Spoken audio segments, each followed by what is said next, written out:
السلام علیکم لسنرز۔ آج جو میں ناول ریڈ کرنے جا رہی ہوں وہ ہے میرے رہنما اور ہے اس کی قسط نمبر 17 جو کہ تحریر ہے نور راجپوت کی۔ چلیے شروع کرتے ہیں۔ فرحاد بھائی تو جیسے پتھر کے ہو گئے تھے۔ جو خوشی دل میں تھی وہ منوسیت کا روپ دھار چکی تھی۔ اتنا ہی نہیں، اسی رات فرحاد بھائی کے بیسٹ فرینڈ تھے یہاں روما میں ان کا انتقال ہو گیا، اور ہم پھٹی پھٹی نظروں سے شانو کی باتیں سن رہی تھی جو اس کے ہوش اڑا رہی تھیں۔ فرحاد بھائی پورے ٹوٹ چکے تھے، انہیں بالکل بھی سمجھ نہیں آ رہا تھا کہ وہ کیا کریں۔ پھر کچھ دنوں بعد روشنی بی بی کا فون آیا فرحاد بھائی کو، لیکن ان کا وہ پیار جو روشنی بی بی سے تھا انتہا کی نفرت میں بدل گیا تھا۔ پھر فرحاد بھائی نے باقاعدہ طلاق کے پیپر بھجوا دیے تھے روشنی بی بی کو۔ کیا یہ سب ہادی کے ساتھ ہوا تھا؟ خرم حیران تھی، اس کا دل رونے کو چاہ رہا تھا، لیکن یہ کام بارش بخوبی پورا کر رہی تھی۔ وہ دن اور آج کا دن فرحاد بھائی سر سے پاؤں تک پورے کے پورے بدل گئے۔ وہ ہنسنا بھول چکے تھے۔ بڑے صاحب کی خواہش پوری کرنے کے لیے انہوں نے اپنے میڈیکل کے آخری سال پر توجہ دی، اور اسی وجہ سے آج وہ نیورولوجسٹ بن گئے ہیں۔ اب ان کے نزدیک ان کی فیملی سے زیادہ اہم کوئی چیز نہیں۔ 3 سال کا عرصہ بہت ہوتا ہے، لیکن اب انہیں ہم ہنستا دیکھتے ہیں۔ وجہ آپ ہیں خرم بھابی، شانو نے کہا۔ خرم نے چونک کر اسے دیکھا۔ ہاں، آپ کی وجہ سے وہ زندگی کی طرف واپس لوٹے ہیں۔ آپ انہیں کبھی چھوڑ کر مت جائیے گا پلیز۔ آخر میں شانو نے التجا کی، اور خرم کے اندر کوئی چیز ڈوب کر ابھری تھی۔ فرحاد بھائی نے اپنے ماں باپ دونوں کو کھویا ہے۔ بے شک زیبا بیگم نے سگی ماں سے بھی زیادہ پیار انہیں کیا ہے، لیکن کیا مطلب؟ خرم چونکی۔ زیبا ماما ہادی کی سگی ماں نہیں ہیں؟ شانو نے ایک اور دھماکہ کیا۔ نہیں، ان کی ماں تو جب وہ 1-2 سال کے تھے تبھی چل بسی تھیں، شانو کہہ رہی تھی، جبکہ خرم پھٹی پھٹی نظروں سے اسے دیکھ رہی تھی۔ زیبا بیگم تو بڑے صاحب کی بہت اچھی دوست تھی، اور وہ آپس میں کزن بھی تھے۔ سب کے اصرار پر بڑے صاحب نے زیبا بیگم سے نکاح کر لیا۔ اس وقت سجاد بھائی 8-9 سال کے تھے اور فرحاد بھائی 2 سال کے۔ بڑے صاحب کے زیبا بیگم سے نکاح کے 3 سال بعد عالیہ پیدا ہوئی۔ وہ فرحاد بھائی سے 5 سال چھوٹی ہیں، لیکن جان بستی ہے دونوں کی ایک دوسرے میں۔ زیبا بیگم اس گھر کے لیے مثالی بہو اور ماں ثابت ہوئی تھیں، شانو بتا رہی تھی، لیکن خرم میں کچھ اور سننے کی ہمت نہیں تھی۔ شام اب رات میں بدل رہی تھی۔ فرحاد ابھی تک گھر نہیں آیا تھا۔ میرے سر میں درد ہو رہا ہے شانو، میں سونے جا رہی ہوں۔ ہادی آئے تو انہیں بتا دینا کہ میری طبیعت ٹھیک نہیں۔ وہ کہتے اٹھ کھڑی ہوئی، تب ایک ٹھنڈی ہوا کا جھونکا اسے ٹکرایا تھا، لیکن وہ بھی اس کے اندر جلنے والی آگ کو بجھا نہ پایا۔ کیسے کیسے انکشاف تھے جو آج فرحاد کے بارے میں اسے سننے کو ملے تھے۔ اتنا درد، ہادی اتنا درد آپ اپنے اندر لیے گھومتے ہیں اور مجھے کبھی محسوس بھی نہیں ہونے دیا۔ کیوں چھپایا آپ نے مجھ سے یہ سب؟ وہ اپنے کمرے میں آ کر دروازہ بند کرنے کے بعد بیڈ پر لیٹے۔ اب تصور میں فرحاد سے شکوہ کر رہی تھی۔ آپ نے اچھا نہیں کیا ہادی، مجھ سے شیئر نہیں کیا۔ اتنی تکلیف لے کر آپ کیسے جیتے؟ وہ جب تھک چکی تو پھٹ پھٹ کر رو دی۔ خرم کو بارشیں نہیں پسند تھیں، کہ ہمیشہ ہی اس کے لیے اداسی کا پیغام لاتی تھیں، اور آج پھر اس بارش نے اسے اداس کر دیا تھا۔ اس رات عیش سو نہیں پائی تھی۔ وہ بڑی مشکلوں سے رائل پیلس تک واپس پہنچی تھی۔ اس کا ذہن بھٹک چکا تھا۔ بھیگے کپڑوں کے ساتھ جب وہ گھر پہنچی تو مسز ولیم نے اسے خوب ڈانٹا، لیکن آج وہ آگے سے بولی نہیں تھی۔ اس کا ذہن بس سامان حیدر کی باتوں میں اٹکا تھا۔ یہ کون سا مذہب ہے جس کے بارے میں مجھے نہیں پتا؟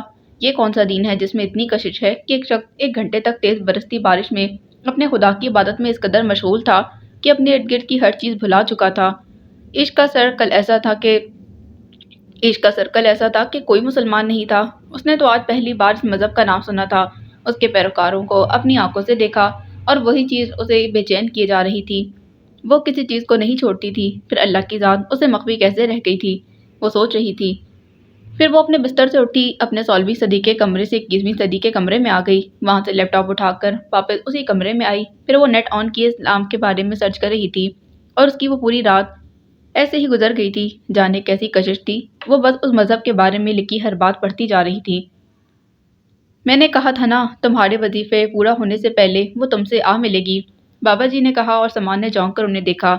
آج تمہارے وظیفے کا آخری دن تھا اور وہ خود تم تک پہنچ گئی۔ آپ کس کی بات کر رہی ہیں بابا؟ سامان کے دل کی دھڑکن تیز ہوئی۔ وہی لڑکی جو آج آئی تھی، ایش ولیم۔ سامان حیدر کی آنکھوں میں اس کا بھیگا بھیگا سراپا گھوم گیا۔ اس کی سبز آنکھوں میں سامان کو گہری حیرت نظر آئی تھی۔ نہیں بابا جان، وہ نہیں ہو سکتی۔ وہ کیسے؟ وہ ہو ہی نہیں سکتی۔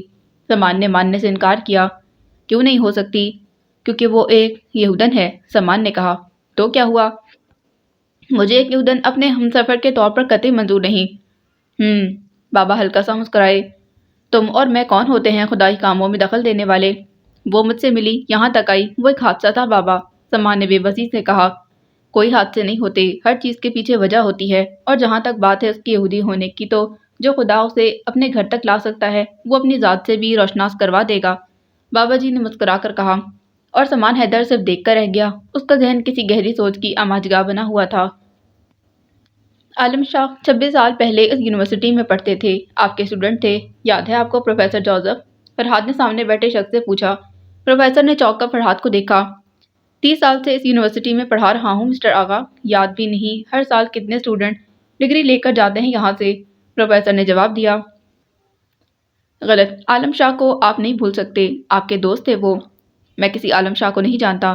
آپ جھوٹ بول رہے ہیں پروفیسر، آپ اچھی طرح سے جانتے ہیں، مجھے بس اس شخص کا ایڈریس چاہیے، فرحاد نے اپنی بات پر زور دیتے کہا۔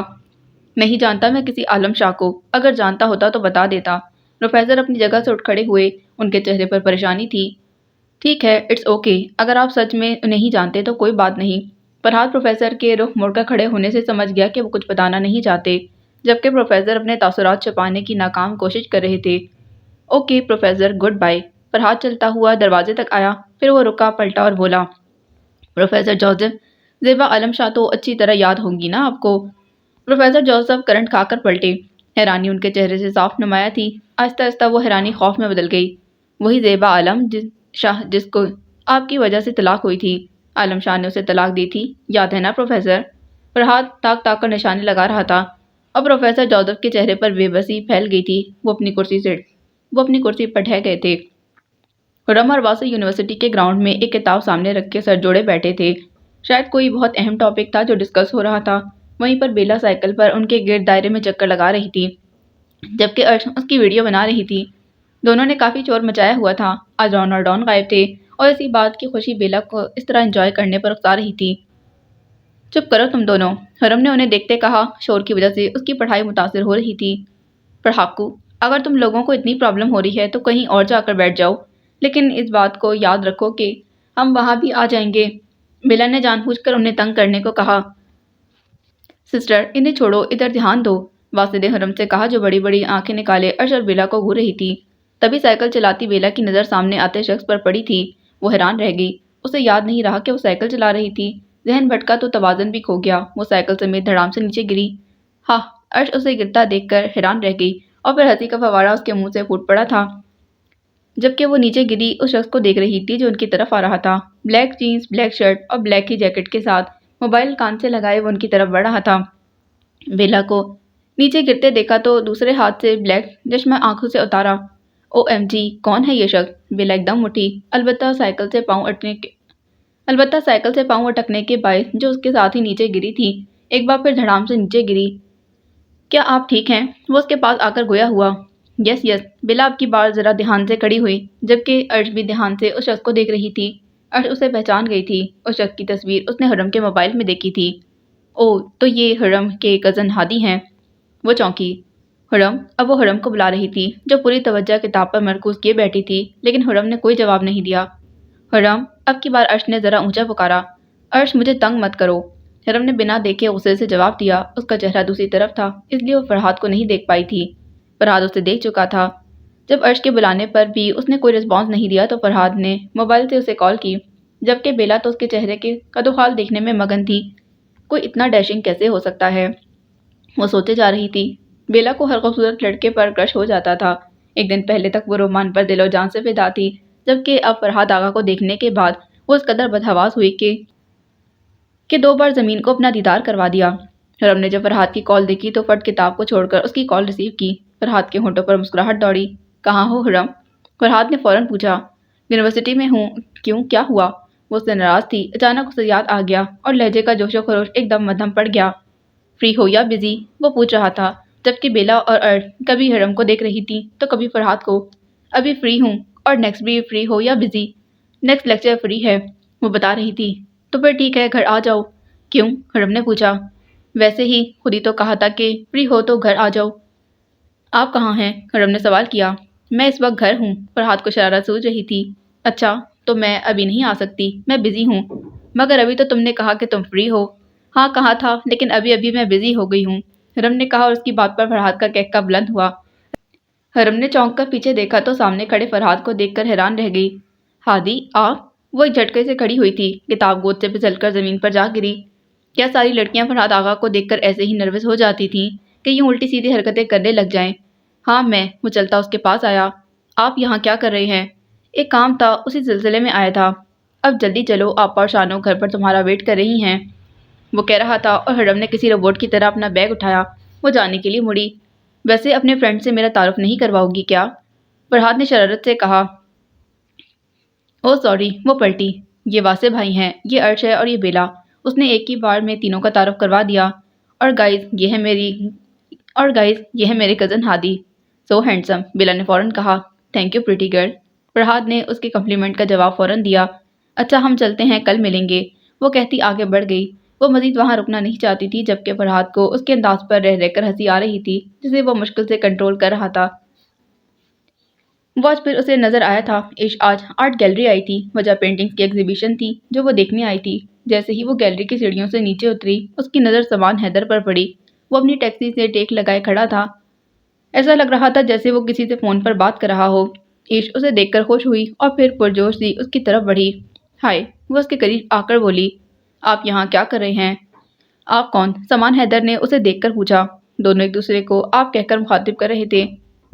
اس لیے آپ کہہ رہی تھی کہ وہ سامنے والے بندے میں رعب بہت زیادہ تھا، اسے تم کہنے کی ہمت نہ ہو رہی تھی، جبکہ وہ آپ کہہ رہا تھا تو وجہ صاف تھی کہ وہ اسے نہیں جانتا تھا۔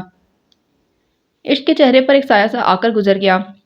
میں عشق ولیم، آپ سے دوبارہ مل چکی ہوں۔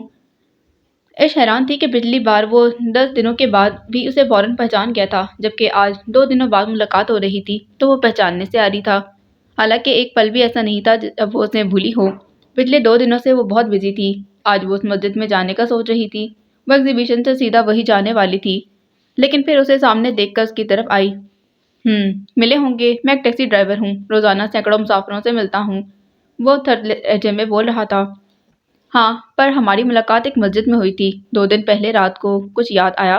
عشق نے امید بھری نظروں سے اسے دیکھا۔ اوہ، تو وہ آپ تھیں؟ جی۔ اس کے پہچانے پر عشق کے چہرے پر رونق آ گئی۔ اوکے، وہ اپنے کان کو چھوتا آرٹ گیلری کی طرف بڑھ گیا۔ آپ یہاں کیا کر رہے ہیں؟ وہ اس کے پیچھے لپکی۔ ڈرائیور ہوں تو مسافر کو ہی لے کر ہی آیا ہوں گا نا؟ وہ رکا نہیں۔ مجھے آپ سے ملنا تھا، بلکہ میں سیدھا یہاں سے آپ کے پاس جانے والی تھی۔ کیوں؟ وہ چنبے سے پوچھ رہا تھا۔ وہ آپ نے بتایا تھا نا کہ آپ مسلم ہیں تو عشق کا سارا اعتماد اس کے سخت لہجے میں ہوا کر دیا تھا۔ تو مجھے آپ کے مذہب کے بارے میں جاننا تھا۔ وہ اتنا تیز چل رہا تھا کہ عشق کو اس کے ساتھ چلنے کے لیے بھاگنا پڑا۔ کیوں مذہب بدلنا ہے آپ نے؟ وہ ایک دم پلٹا۔ عشق اس کے سینے سے ٹکراتے ٹکراتے بچی کیونکہ وہ اس کے پیچھے چل رہی تھی۔ نہیں، وہ عشق گڑبڑائی، لفظ سے زیادہ اس شخص کا لہجہ کاٹدار تھا۔ تو پھر میرا دماغ کیوں کھا رہی ہو؟ وہ غصے سے بولا۔ سوری، وہ میں عشق سے کچھ بولا نہیں گیا۔ اب میرے پیچھے مت آنا، وہ ہاتھ اٹھا کر وارن کرتا چلا گیا، جبکہ وہ وہیں کھڑی رہ گئی۔ کیا بتاتی اسے کہ بس اسے دیکھنے کو دل کرتا تھا۔ وہ گھر کے پچھلے کوریڈور میں کرسی پر بیٹھی تھی۔ سیاہ شال اس نے اپنے گرد لپیٹ رکھی تھی۔ بارش آج پھر ہو رہی تھی، لیکن آج اس کے ساتھ والی کرسی پر شانو نہیں تھی، وہ اکیلی بیٹھی تھی۔ یہاں کیوں بیٹھی ہو؟ اسے اپنے پیچھے سے فرحاد کی آواز آئی۔ وہ کچھ نہ بولی۔ ہرم، ناراض ہو مجھ سے؟ وہ پھر بھی نہ بولی۔ میں کچھ پوچھ رہا ہوں۔ وہ اب اس کے ساتھ والی کرسی پر بیٹھ چکا تھا۔ مجھے کوئی حق نہیں آپ سے ناراض ہونے کا۔ کیوں حق نہیں؟ سارے حق تمہارے پاس ہی تو ہیں، وہ مسکرائے بتا رہا تھا۔ اتنی اوقات نہیں میری کہ میں کسی حق کی بات کروں آپ سے۔ پچھلے 2 دنوں کا غبار اس کے اندر بھرا ہوا تھا، اور فرحاد اس کے لہجے، اس کے لفظوں پر حیران رہ گیا۔ کیا ہوا ہے؟ ادھر میری طرف دیکھ کر بات کرو۔ مجھے آپ سے کوئی بات نہیں کرنی، وہ کہتی اٹھ کھڑی ہوئی۔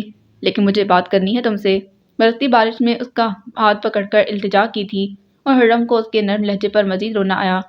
بیٹھ جاؤ ہرم، فرحاد نے اسے ہاتھ سے پکڑ کر بٹھایا۔ وہ بیٹھ گئی۔ اب بتاؤ کیا بات ہے، کیا چیز ہے جو تمہیں پریشان کر رہی ہے؟ آپ نے اتنی بڑی بات چھپائی مجھ سے۔ بارش کے ساتھ وہ بھی رو دی تھی۔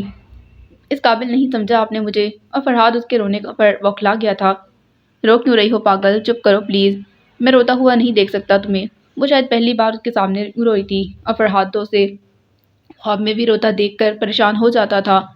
اچھا چلو، شاباش، یہاں سے اٹھو، پہلے اندر چلو، بہت ٹھنڈ ہے یہاں۔ وہ اسے اٹھاتا ہوا اندر کی طرف چل دیا تھا۔ بیٹھ جاؤ یہاں، وہ اسے بیڈ پر بٹھا چکا تھا، خود بھی پاس رکھی کرسی پر بیٹھ گیا۔ اب بتاؤ کیا چھپایا ہے میں نے تم سے؟ آپ نے مجھ سے روشنی والی بات چھپائی، آپ نے مجھے اس قابل نہیں سمجھا کہ مجھ سے اپنا دکھ درد بانٹ لیں۔ فرحاد حیران ہوا۔ وہ جانتا تھا ایک نہ ایک دن حرم کو پتہ چل ہی جائے گا۔ وہ پہلے سے خود کو تیار کر چکا تھا، لیکن اتنی جلدی حرم کو پتہ چل جائے گا یہ اسے اندازہ نہیں تھا۔ بتایا اس انسان کے بارے میں جاتا ہے حرم جس کی کوئی اہمیت ہو آپ کی زندگی میں، جس انسان کی کوئی اہمیت ہی نہ ہو اس کے بارے میں کیا بتانا کسی کو۔ وہ اس کے پاس سے اٹھ کر سامنے ونڈو کے پاس جا کھڑا ہوا۔ وہ میری زندگی کی سب سے بڑی غلطی تھی، اتنی سنگین خطا جس کی سزا میں آج تک بھگت رہا ہوں۔ میں نے اپنا بہت کچھ کھویا ہے صرف اس روشنی کی وجہ سے جس سے آج میں بہت نفرت کرتا ہوں۔ حرم بھی اٹھ کر اس کے پاس جا کھڑی ہوئی۔ میں اسے بھلا چکا ہوں صرف اس لیے کہ میں اسے معاف نہیں کر سکتا، کبھی بھی نہیں۔ نفرت کرتا ہوں اس سے۔ میں اسے معاف کرنے کی کوشش کرتا ہوں تاکہ بھول سکوں، لیکن جب کبھی اس کا ذکر آ جائے تو میرے بھرے ہوئے زخموں میں بھی لہو رسنے لگتا ہے۔ حرم، فرحاد نے کس قدر اذیت سے کہا تھا۔ آپ اسے معاف کر دیں، حرم نے آہستہ سے کہا۔ فرحاد چونکا۔ ہاں، جسے ہم بھول نہ پائیں یا جس سے نفرت کرتے ہوں اسے معاف کر دینا چاہیے۔ تم ٹھیک کہہ رہی ہو، میں کوشش کرتا ہوں۔ کوشش نہیں، اگر آپ اس نفرت کو ختم کرنا چاہتے ہیں تو آپ کو اسے معاف کرنا ہوگا۔ اچھا، وہ پلٹا۔ تم کہتی ہو تو کر دیتا ہوں معاف۔ آج کی یہ بارش گواہ ہے کہ میں نے اسے معاف کیا۔ جو جگہ نفرت نے بنا رکھی تھی میرے دل میں اس کے لیے، آج سے وہ بھی ختم۔ وہ مسکرا دیا۔ اب کوئی فرق نہیں پڑتا وہ کون ہے، کیا ہے، کہاں ہے۔ شکریہ ہادی، حرم نے اس کا ہاتھ پکڑ کر کہا۔ نہیں، تھینک یو تو مجھے تم سے کہنا چاہیے۔ دل سے ایک بوجھ کم ہو گیا۔ اچھا، میں چائے بنا کر لاتی ہوں۔ وہ جانے لگی۔ ابھی نہیں، یہاں بیٹھو۔ فرحاد نے اس کا ہاتھ نہیں چھوڑا۔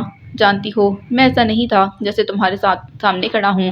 میں بہت آوارہ لڑکا تھا حرم، وہ کہہ رہا تھا جبکہ حرم کو سمجھ نہیں آیا وہ یہ کیوں کہہ رہا ہے۔ مجھے تمہارے لیے ایسا بنایا گیا ہے تو توڑ مروڑ کر۔ اگر روشنی میری زندگی میں نہ آتی تو میں کبھی نہیں ٹوٹتا، کبھی بھی نہیں بگڑتا۔ وہ آئی، اس نے مجھے فادی بنا دیا، پھر اللہ پاک نے مجھے ایسا توڑا کہ فادی کہیں دفن ہو گیا، اور پھر اس نے مجھے خود جوڑا۔ جانتی ہو کس لیے؟ نہیں، حرم نے نفی میں سر ہلایا۔ تمہارے لیے، تم جیسی اچھی لڑکی کے لیے۔ تمہارے جیسی اچھی لڑکی کو پانے کے لیے میرا اچھا بننا، میرا ہادی بننا ضروری تھا، بس اس لیے۔ یہ سب لکھا ہوا تھا، مجھے تمہارے لیے تیار کیا جا رہا تھا کسی اور کے ذریعے، اس لیے وہ سب تقدیر کا کھیل تھا۔ اسے بھول جاؤ، اب جو میں ہوں تمہارے سامنے ہوں اور ہمیشہ ایسے ہی رہوں گا۔ وہ مسکرا دیا اور حرم بھی اس کی باتوں کو سمجھ کر مسکرا دی۔ یہ سچ ہے، ہمیں بنایا جاتا ہے، تیار کیا جاتا ہے کسی اور کے ہاتھوں، کسی اور کے لیے۔ بے شک اللہ ہر چیز پر قادر ہے۔ 2 گھنٹے کی بھاگ دوڑ کے بعد حمزہ حورین کا ایڈمیشن کروانے میں کامیاب ہو چکا تھا۔ وہ حورین کو ساتھ ضرور لایا تھا لیکن اسے ایک سائڈ پر بٹھا دیا تھا اور خود ہی فارم لینے کے بعد اسے جمع بھی کر دیا۔ کل سے آپ یونیورسٹی آ سکتے ہیں، کل سے کلاسز سٹارٹ ہو رہی ہیں۔ وہ اس کے پاس بیٹھتے بولا۔ تھینک یو سو مچ، آپ نے اتنا کیا ہے میرے لیے۔ وہ حمزہ کی ممنون تھی۔ اٹس اوکے، آپ کو تھینکس کرنے کی ضرورت نہیں، حمزہ مسکرا دیا۔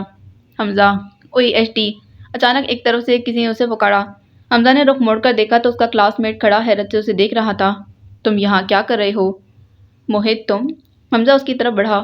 ہاں، میرا کزن رہتا ہے لاہور میں، اسی سے ملنے آیا تھا۔ اور تم؟ کیا تم بھی کسی فرینڈ سے ملنے آئے ہو؟ وہ حورین کی جانب دیکھتا شرارت سے بولا۔ نہیں، ایک ضروری کام تھا، اس سلسلے میں آیا ہوں، حمزہ نے جواب دیا۔ لگتا ہے کوئی بہت ہی ضروری کام تھا، ہے نا؟ موہت نے ایک آنکھ دبا کر کہا۔ موہت، پبلک پلیس ہے، حمزہ نے برہمی سے کہا۔ اوکے اوکے ڈیئر، تم انجوائے کرو، پھر ملتے ہیں۔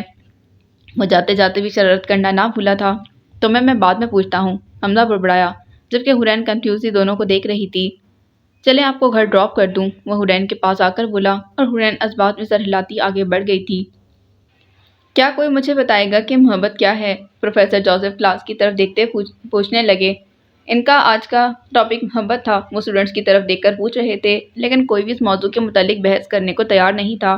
پروفیسر کی نظریں سب کا جائزہ لے رہی تھیں۔ آپ، مس نور، حرم نور، آپ بتائیں محبت کیا ہوتی ہے؟ اور حرم جو پروفیسر کے ٹاپک کا نام سنتے ہی نیچے منہ کر کے چھپ رہی تھی، پروفیسر کے بلانے پر ایک دم اچھلی۔ میں پروفیسر؟ Yes you.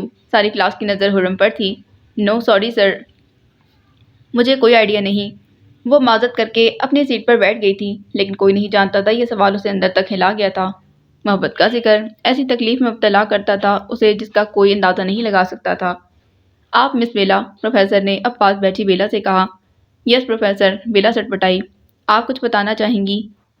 میرے لیے یار وہ ٹرن گفٹ ہیں جو مجھے ریم سے ملتے ہیں، بیلا نے مسکرا کر کہا، اور اس کی بات پر پوری کلاس کا کہکا ابھرا۔ ٹرن گفٹ تو مجھے بھی بہت ملتے ہیں ریم سے، اس کا مطلب ہے کہ یہ میرا پیار بھی ہے ریم۔ پیچھے بیٹھی